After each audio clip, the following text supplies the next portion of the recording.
لِرَبُّكِ وَاسْجُدِي وَارْكَعِي مَعَ الرَّاكِعِينَ. Okay, do any of you remember what topics we were going through in the last 3-4 ayahs? Ji, Furqan. Yeah, we were actually discussing basically we were discussing that Hazrat Zakaria wanted a child, and then when he was given the good news of a child, he said that how am I going to get it, and basically that my wife is barren, I'm old. Then the angels told him that such is your Lord, and then he basically he was told to thank Allah subhanahu wa ta'ala, and after that I have missed. Okay, you're almost on dot here. So basically what was happening was that the first thing, the most important thing was that Zakaria alayhi salatu wasalam, he was the Imam of the Masjid of Al-Quds, and Zakaria's wife, she made this the wife of Imran alayhi salatu wasalam, she made this niyyah that whatever is in my stomach or whatever is in my womb, I will dedicate that child solely for the worship of Allah.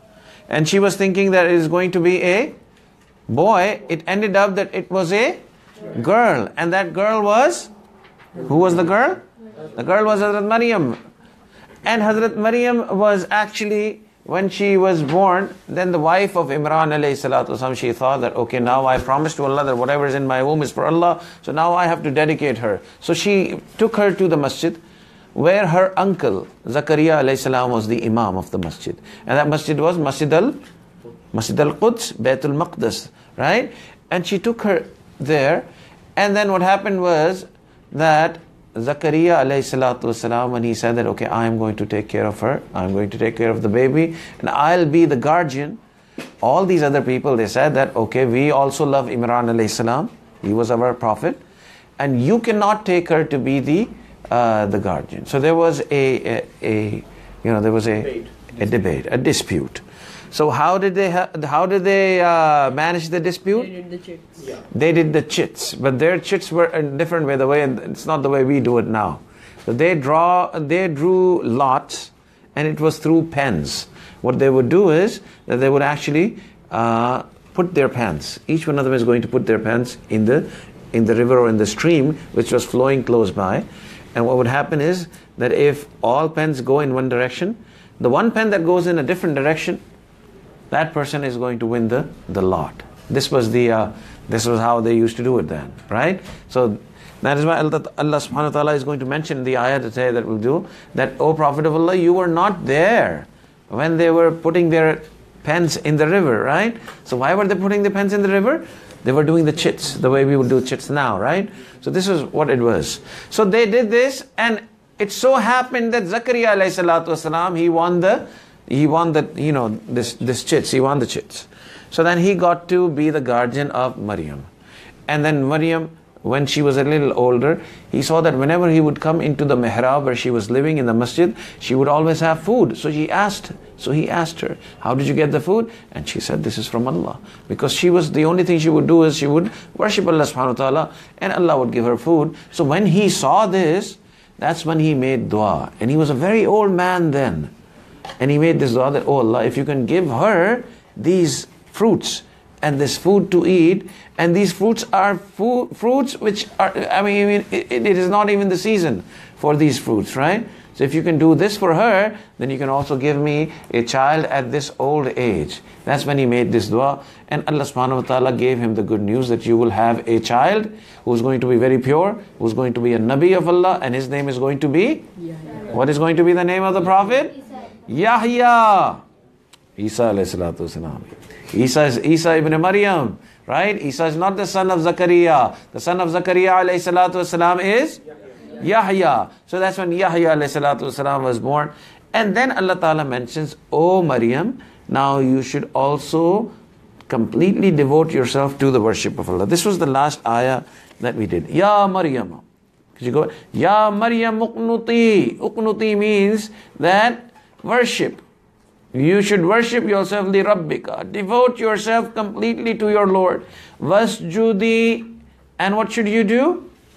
You should do sajda. Warqa'i. And you should do ruku to Allah. Ma'ar raqin. With all those who are doing ruku to Allah. Or you should humble yourself with those who humble themselves in the eyes of Allah. So we just recapped what we learned in the last 5 or 6 ayahs. Is everybody with us? Is everybody understanding where we are? So now we will move on to the ayah number. This is for ayah number 43. Now we are moving on to ayah number 44. So now everybody should pay attention. Alhamdulillah wa kafa. Salamun ala ibadihi alladhina istafa. Amma ba'd. A'udhu billahi minash shaitanir rajim. Bismillahir rahmanir rahim. ذَلِكَ مِنْ أَنْبَاءِ الْغَيْبِ نُوحِيهِ إِلَيْكَ وَمَا كُنْتَ لَدَيْهِمْ إِذْ يُلْقُونَ أَقْلَامَهُمْ أَيُّهُمْ يَكْفُلُ مَرْيَمَ سُبْحَانَ رَبِّكَ رَبِّ الْعِزَّةِ عَمَّا يَصِفُونَ وَسَلَامٌ عَلَى الْمُرْسَلِينَ وَالْحَمْدُ لِلَّهِ رَبِّ الْعَالَمِينَ اللهم صل على سيدنا محمد وعلى آل سيدنا محمد وبارك وسلم اللهم صل على سيدنا محمد وعلى آل سيدنا محمد وبارك وسلم اللهم صل على سيدنا محمد وعلى آل سيدنا محمد وبارك وسلم ذلك من أنباء الغيب. And Allah subhanahu wa ta'ala is saying that these are the news of the ghaib, news of the unseen. Nuhihi ilayka, that which we have revealed to you, O Prophet of Allah. So Allah subhanahu wa ta'ala is saying these things to His beloved Prophet, that, O Prophet of Allah, all these stories about Maryam and Zakaria and the story about Yahya, all these things you never knew. These are the stories of unseen that we have revealed to you. So Allah subhanahu wa ta'ala is telling the Prophet sallallahu alaihi wasallam that, O Prophet of Allah, we have told you these things. Nobody knew these things. And then Allah ta'ala says, وَمَا كُنْتَ لَدَيْهِمْ إِذْ يُلْقُونَ أَقْلَامَهُمْ. You were not there. You were not born then when they were putting their pens in the river, right? And why were they putting it? أَيُّهُمْ يَكْفُلُ Maryam. They were putting their pens so that who is going to be the guardian of Maryam alayhi salam, right? So Allah subhanahu wa ta'ala is telling His Prophet, O Prophet of Allah, you were not there when this was happening. Allah has given you the news of the unseen. And Allah ta'ala uses the word Amba il ghaib, right? We have given you, Amba is from, Amba means news, right? And Al-Ghaib is unseen. So because the Prophet ﷺ had the news of the unseen, it still does not mean that we can call the Prophet ﷺ Alimul Ghaib, the way some misunderstood, or the way some people call him Alimul Ghaib. Prophet ﷺ is not Alimul Ghaib. Alimul Ghaib is a name that Allah subhanahu wa ta'ala uses for Himself. And what does Alimul Ghaib means? The knower of the unseen. So the Prophet ﷺ is not Alimul Ghaib, or the all-knowing of the unseen. Allah subhanahu wa ta'ala is that. So you have to differentiate between the two things. Allah ta'ala says about Himself, Alimul Ghaibi wa shahada huwa ar-Rahmanur Rahim. So Allah subhanahu wa ta'ala uses this word Alimul Ghaib for Himself.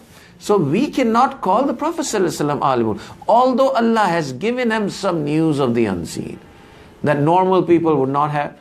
And our belief is, all Muslim believe, that among all the prophets, the Prophet ﷺ was the most knowledgeable. He was the alim of among all the prophets. He knew more news of the unseen than any other of the prophet. But again, his knowledge is not the same as the knowledge of Allah subhanahu wa ta'ala. We have to be very clear about this. This is a very important part of our belief. And some misguided people, they try to match the two. That look, Allah subhanahu wa ta'ala says that you have these news of the unseen, so now they try to, na'udhu billah, match the Prophet with the Lord. And there's a huge difference between the two. So this is the first thing. But the other thing is that this is not the only news that Allah had given him. There's a list of news that the Prophet ﷺ gave us, and some of those news have come true, and some of the news we are waiting for. Some of those news is, or some of that news is for the times to come. So, for example, the Prophet ﷺ has said, and this is a beautiful hadith of the Prophet ﷺ. The Prophet ﷺ has said that the stomach of Makkah is going to be torn apart, and the stomach of Makkah will be torn apart, and there will be routes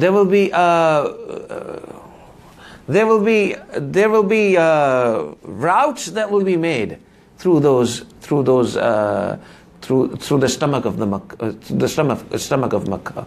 Now, if you look at Makkah Mukarramah, there is Makkah Mukarramah, and the stomach of Makkah is whatever's inside of Makkah, and inside of those Makkah there are tunnels, right? And among those tunnels there are routes, and there's ways in which cars and other things they can move about. So the Prophet ﷺ said this 1400 years ago, that there's going to be a time when the stomach of Makkah is going to be opened up, and there will be ways, there will be routes that will be made inside of the stomach of the Makkah. Another prophecy of the Prophet ﷺ, another news of the unseen that the Prophet ﷺ told us was that there will be a time when the buildings of Makkah will be bigger than the mountains of Makkah. At that time, the Sahaba would not even be able to fathom that. How can any building be bigger than that mountain, right? That was the time of just one-story houses, right? And a second story was built by Hazrat Abbas. And the Prophet ﷺ stopped him, that you should not build a second story house. The houses should only be one-storied. So this is a hadith that I've read. It does not mean that it is najais because of some other hadith. But in any case, to imagine something as tall as the mountains of Makkah is something unbelievable, right? And the Prophet ﷺ said the buildings of Makkah will be larger than the mountains of Makkah. Now you look at one of the largest buildings in the world is in Makkah, right? And if you look at normal buildings now, even those buildings are even taller than the mountains, right? So this is again a news of the unseen. I mean, now we might think that, okay, this is not something very special, but for 1400 years ago, this is something huge. This is a very big claim that this is what is going to happen later on. Now, the third thing that the Prophet ﷺ has said, that when the times of the Day of Judgment will come closer, the mother will give birth to her mistress, right? Mistress is the female for master.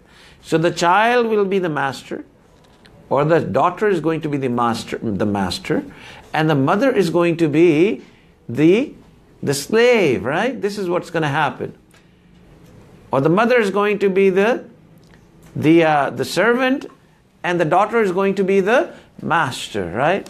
And if you see in these times, now the children have become so disobedient that the parents have to bow down to whatever the children say. So the parents are the slaves, and the parents are the servants, and sometimes the children are the masters. And one of the scholars, he gave us an answer. He said, there's a very specific example of this. That when the Prime Minister of Pakistan was Benazir Bhutto, right? The mother was one of the ministers in her cabinet, right? Reporting directly to the daughter. So she was reporting to the daughter, and the daughter was the Prime Minister, and the mother was the minister in her cabinet. So this was she was the master, and the mother was the servant, right? Working for the daughter.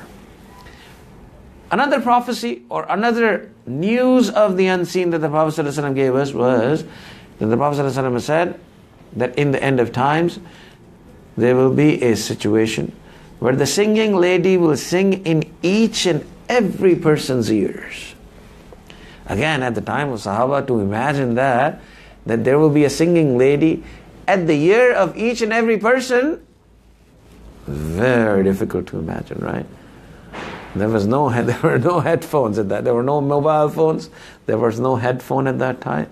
There was no electricity at that time. Even the wheel was not invented at that time. So to say that the singing lady is going to sing in each and every person's ears, now you see that, right? The singing lady sings in each and every person's ears. You put the earphones in the ear, and the singing lady is going to start. You sit in the airplane, and there's 5 people sitting, and out of those 5 people, 3 or 4 are going to put their headphones in, and the lady starts singing in the ears. And for the Sahaba, it was such a difficult thing to understand. That how is she going to come? It is okay. It is easy to imagine that the singing lady sings, and there's a few people sitting, and all of them will listen. And then she goes and sings to another person. How can it happen that she's going to sing in each and every person's ears? So this was a huge, huge news of the unseen. And then the Prophet ﷺ said,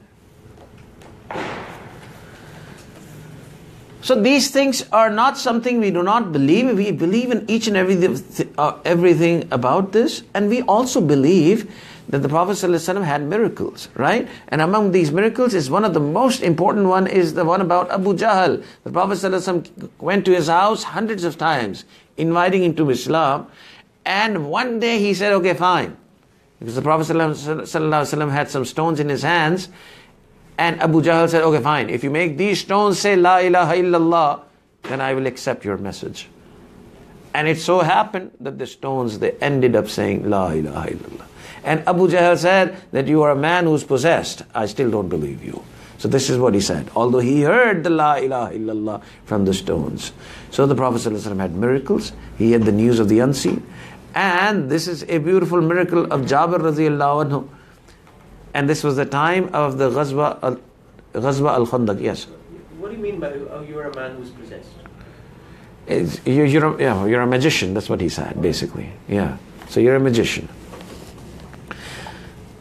So Jabir radiallahu anhu, the Prophet said this was the time of the Ghazwa of Khandaq, or the battle of the trench, and all of these Sahabis, or all the companions of the Prophet ﷺ, they were digging this trench.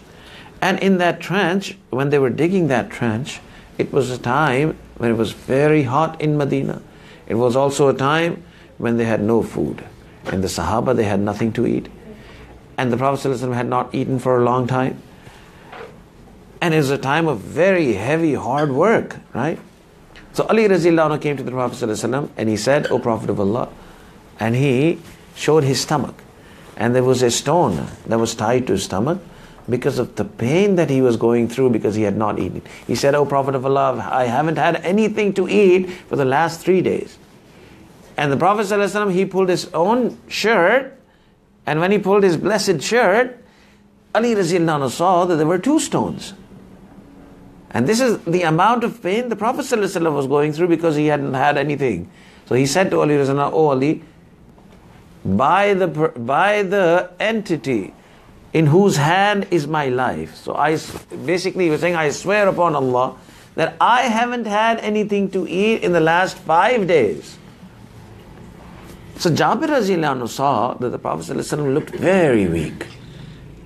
And very, very weak situation.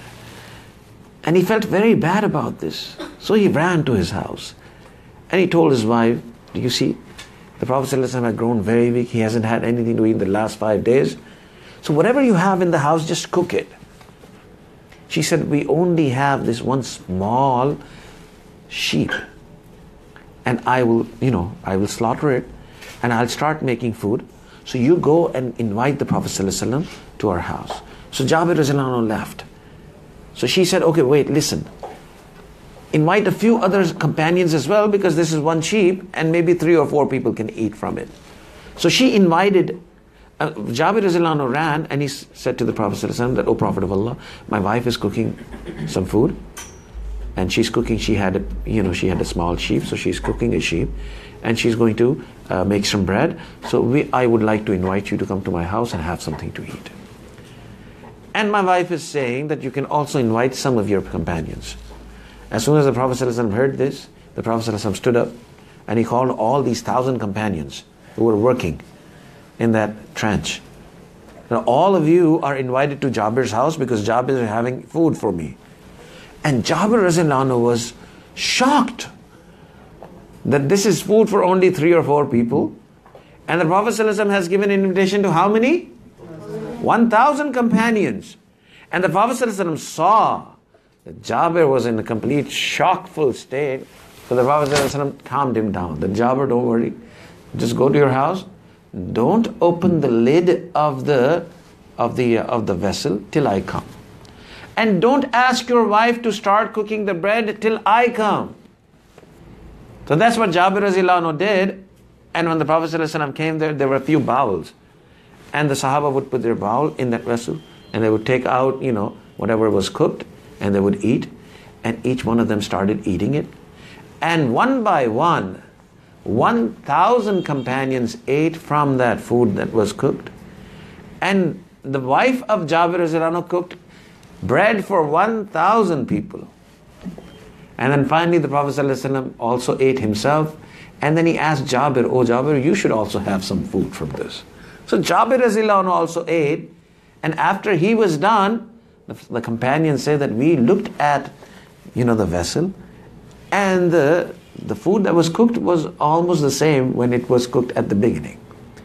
And the amount of bread or the amount of flour that was made for the bread, it was also in the same amount which was there at the beginning when we came to his house. So these are the miracles of the Prophet ﷺ. And there are books and books written on these miracles. And all these books of hadith are filled with the miracles of the Prophet ﷺ. And in this ayah, Allah subhanahu wa ta'ala also mentions this. That this news of Maryam alayhi salatu wasalam's guardian, right? And who was the guardian of Maryam alayhi salatu wasalam? Zakaria. The Prophet ﷺ, Allah Ta'ala is saying, ذَلِكَ مِنْ أَنْبَاءِ الْغَيْبِ. The news of this is from the news of the unseen. نُوحِيهِ إِلَيْكَ. We have sent you these news. وَمَا كُنْتَ لَدَيْهِمْ إِذْ يُلْقُونَ أَقْلَامٍ. You were not there when they were putting their pens in the river, right? This is what Allah subhanahu wa ta'ala is telling the Prophet, that you were not there. We have conveyed to you, we have revealed to you. When they were putting their pens, أَيُّهُمْ يَكْفُلُ مَرْيَمَ. And they were putting their pens, or they were drawing lots, or they were doing these chits for what? That who is going to be the guardian of Maryam, right? وَمَا كُنْتَ لَدَيْهِمْ إِذْ يَخْتَصِمُونَ. And you were not there, Allah is telling the Prophet ﷺ, you were not there when they were quarreling, when there was a dispute. Who is being addressed? Hazrat Zakaria alayhi salam or Hazrat Musa? No, the Prophet ﷺ is being addressed. So that you were not there when Zakaria alayhi salam and all these people of Masjid al-Aqsa, they were having a quarrel about who's going to be the guardian of Maryam, right? So this is among all these other miracles of the Prophet ﷺ, this is another miracle of the Prophet ﷺ. Now we go to this one question, that do we really accept that there is these miracles? Do we accept as Muslims? How are we supposed to accept? Okay, fine, we're supposed to accept these miracles of the Prophet ﷺ. Is there also, can we move on? Is there also any proof that there are miracles of other people of the Ummah? For example, the companions of the Prophet ﷺ, or normal people. Or is it true that even some of us can perform some miracles? Do we accept that? Do we believe that there is such thing as a miracle? Or is it only limited to the Prophet of Allah? Can other people also perform miracles? If Allah wills. So now the answer is that the Prophet ﷺ said in a hadith, Karamatul awliya'i haqqun. That the miracles of the awliya are truth, right? So there will be some people who are very close to Allah subhanahu wa ta'ala. They will worship Allah subhanahu wa ta'ala so much that Allah is going to give them these miracles. But we have to understand this, that they do not perform these miracles. Who is performing these miracles? Allah subhanahu wa ta'ala. So Allah performs these miracles only and only if Allah wants and whenever Allah wants. It is not as if they will say, okay, now it is time. I am bored today, let me do some miracles. No, this is not how it happens. It only happens when Allah subhanahu wa ta'ala wants to do it, right?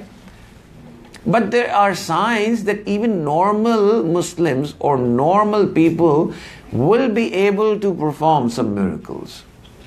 In a hadith it comes, and the Prophet ﷺ has said it is a hadith al-Qudsi. Hadith al-Qudsi are the words of Allah. And Allah says that my servant draws nearer to me. He comes closer and closer to me through his nafal ibadat. Through his nafal ibadah. And he becomes so close to me that he sees with my eyes. That I become the eyes with which he sees. I become the tongue with which he speaks. I become the ears with which he hears. So imagine if somebody can see with the eyes of Allah, how deeply he can see. And if somebody speaks with the tongue of Allah, how much can he speak? So how much power he has. So sometimes when a person does a lot of ibadat of Allah, then Allah Ta'ala gives him this miracle. So there is a hadith about these miracles of the pious people. And those pious people are called the awliya of Allah. Right? And awliya are the friends of Allah.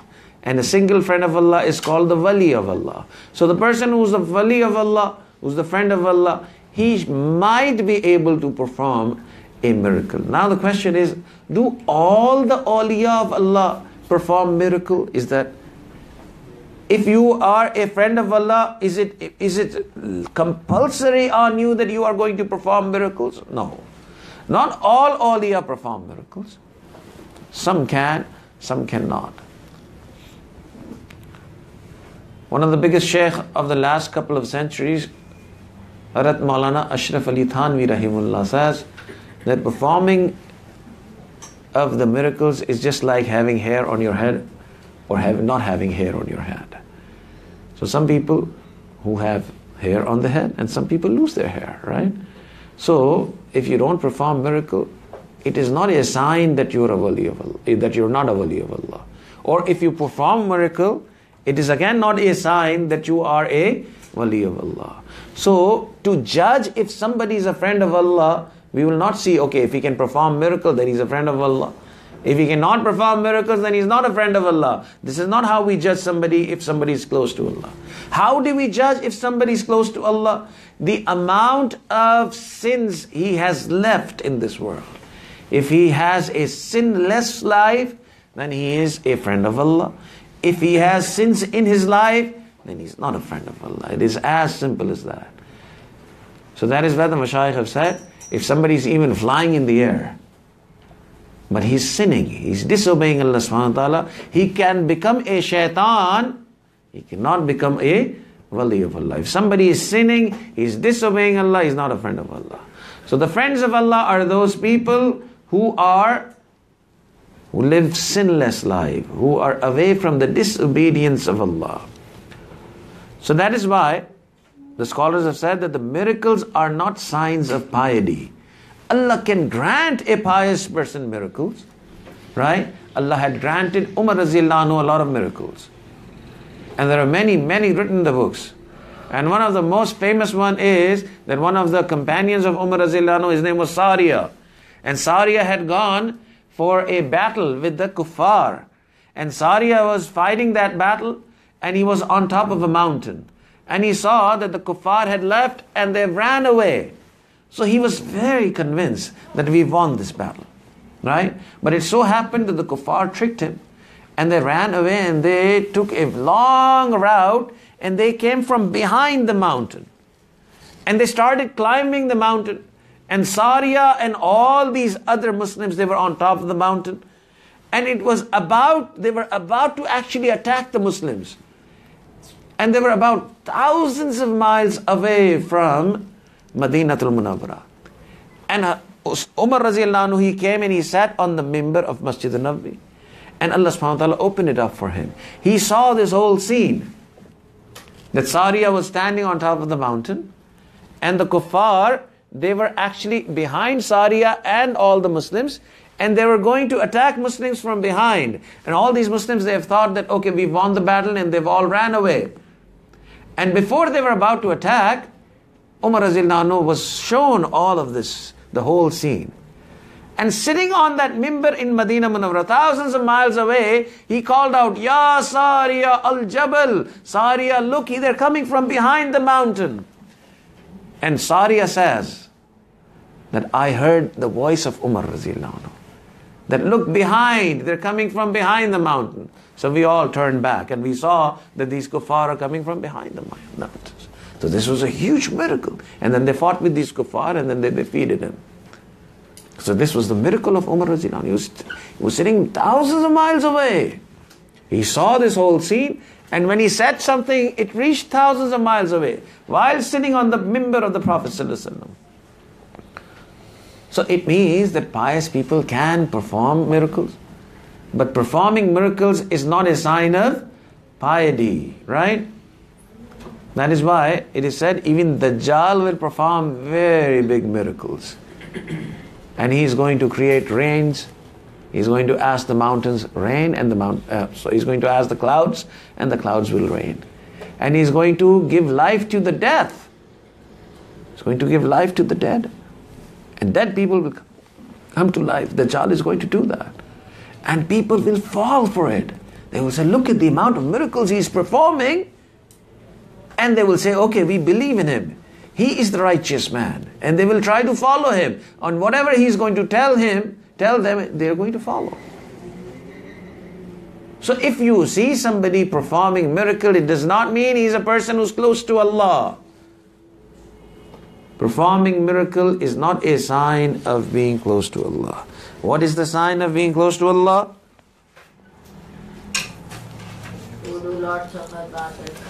The person who does not commit any sin, that is the friend of Allah. Allah Ta'ala says, Allah, inna awliya Allahi la khawfun alayhim wa la hum yahzanun alladhina amanu wa kanu yattaqun. That Allah, no, awliya Allahi, Allah awliya, that the friends of Allah are those, Allah awliya Allahi la khawfun alayhim, they have no fear on them. وَلَا هُمْ يَحْزَنُونَ, and they have no sorrows. الَّذِينَ آمَنُوا, they are the ones who bring iman. وَكَانُوا يَتَّقُونَ, and they do not disobey Allah subhanahu wa ta'ala. So the sign of the wali of Allah is that he is not going to disobey Allah subhanahu wa ta'ala. So this is, the Prophet sallallahu alaihi wasallam can perform miracles. The Sahaba, they performed miracles. And it is possible. But even non-Muslims can perform miracle. Dajjal is going to perform miracle. The scholars have said that if you understand this one thing, that the miracles performed by the awliya, the normal Muslims, and the miracles performed by the Sahaba, the miracles of the normal awliya, they run in thousands and hundreds of thousands. And the miracle performed by the Sahaba, there are a few hundred, reported miracles. So the miracles of the Sahaba are less. And the miracles of the awliya of this ummah, they are more in numbers. So by looking at this, the scholars have said, the scholars who've done research on this art of miracles, the scholars of Tasawwuf, they've said that when a person reaches a closer level to Allah subhanahu wa ta'ala, there's a cycle. That first a person is going to do a lot of ibadat and he's going to stay away from sins. Allah is going to grant him some miracles. And as he will grow closer and closer to Allah, then the miracles will actually come down and his life will be very normal compared to a normal human being. There will be nothing odd about his life, no miraculous things about his life, the more he comes closer and closer to Allah. That is why the Sahaba have less miracles in their lives and the awliya have more miracles in their life. In that cycle of going close to Allah subhanahu wa ta'ala, the awliya were actually lower than the Sahaba. And that is why they had more miracles. And the Sahaba, they had gone through this phase of miracle and they've reached that point where the miracles would be less, but the person would be very close to Allah subhanahu wa ta'ala. So they've given this one example. And I will end today's class with that one example. That there was a shaykh by the name of Hassan Basri, rahimahullah. And one of his disciples and one of his students was Habib Ajmi, right? Hassan Basri, once he met Habib Ajmi there was a stream that was flowing, and he met at the bank of that stream. And Habib Ajmi was standing there. Habib Ajmi was coming from somewhere, and he saw that his sheikh and his teacher was standing at the edge of the stream. So he asked his sheikh, then why are you standing here? He said, I'm waiting for one of the boats to come who could actually transport me to the other side. So Habib Ajmi, the student and the disciple who had learned from the sheikh, he said, oh, you are going to wait for the boat to come? Oh, I am in a hurry. I need to go very soon. So he started walking on the stream, and he did not even go in, and his miracle was there. And the sheikh saw that he walked, and he got to the other side of the stream. So now the sheikh was standing waiting for the boat, and the student was actually, he performed the miracle and went down. So the scholars have said that there is truth in this. That yes, the student performed the miracle, and the sheikh was not able to perform the miracle because the sheikh was on a higher level. In this cycle, the sheikh had gone through this phase of miracles, and he had reached a higher level. And Habib Ajmi was still in that lower stage where you have all these miracles. So once, Hassan Basri was told by the king to give a fatwa, which was in favor of the king, but which was against the Sharia. And Hassan Basri said, I'm not going to give this fatwa. So he sent police looking near. The king sent a police looking for Hassan Basri. And Hassan Basri was moving about and trying to, save himself from this police. Habib Ajmi came, and they were together. And there was news that police is looking for Hassan Basri. So Hassan Basri ran inside of the house in that room. Habib Ajmi was standing outside. And he said, the police said, where is Hassan Basri? And Habib Ajmi said, well, he's in that room. And Habib Ajmi was in that room, and he said, what is he doing? Why is he telling that I am in this room? So when they went inside, they were not able to find him. And they came back. They said, he's not here. He said, okay, fine, then I don't know where he is. And then the police left. And the sheikh came outside, and he said, are you crazy? Why did you tell them that I was in that room? He said, Sheikh, I knew they will not be able to find you. Allah is going to hide you then. So now, look at this. The sheikh is running away from the police and hiding himself. And look at the student who's saying that, oh, it's not going to happen. I am so connected to Allah. They will not be able to see you. So apparently it seems, who's the bigger sheikh? Apparently it seems that Habib Ajmi is at some very high level, right? But the scholars have said, no, this is a sign that he is at a lower level. He is in that phase of miracles. And when you go through that phase, there comes a time that there are no miracles left, but you are close to Allah subhanahu wa ta'ala. So this is what it is, that yes, miracles are part of pious people, that miracles are not sign of piety. Pious people can perform miracles, but miracles are not the sign that this person is a pious man. Even a lot of Hindus, they can perform miracles. There's a lot of magicians, they perform miracles. And Dajjal is going to perform lots of miracles, right? So we cannot say that, okay, if somebody is performing miracles, then I should understand him or I should think of him as a shaykh. The shaykh is going to be a person who's going to live a life which is sin-free, which is away from the sins, and which is a life completely in line with the sunnah of the Prophet ﷺ. So again, we go back to this ayah, and I will do the translation, and we will end today's class. A'udhu billahi minash shaitanir rajim. Bismillahir rahmanir rahim. Dhalika min amba'il ghaibi nuhihi ilayka. And these are the news of the unseen that we have revealed to you, O Prophet of Allah. وَمَا كُنْتَ لَدَيْهِمْ إِذْ يُلْقُونَ أَقْلَامَهُم. And you were not between them when they were throwing their pens. أَيُّهُمْ يَكْفُلُ مَرْيَمُ. And they were throwing these pens. to decide who's going to be the guardian of Maryam. وَمَا كُنْتَ لَدَيْهِمْ إِذْ يَخْتَصِمُونَ, and you were not among them when they were quarreling about who's going to take care of Maryam. We will end here. سبحانك اللهم بحمدك أشهد أن لا إله إلا أنت واستغفرك وأتوب إليك. جزاكم الله.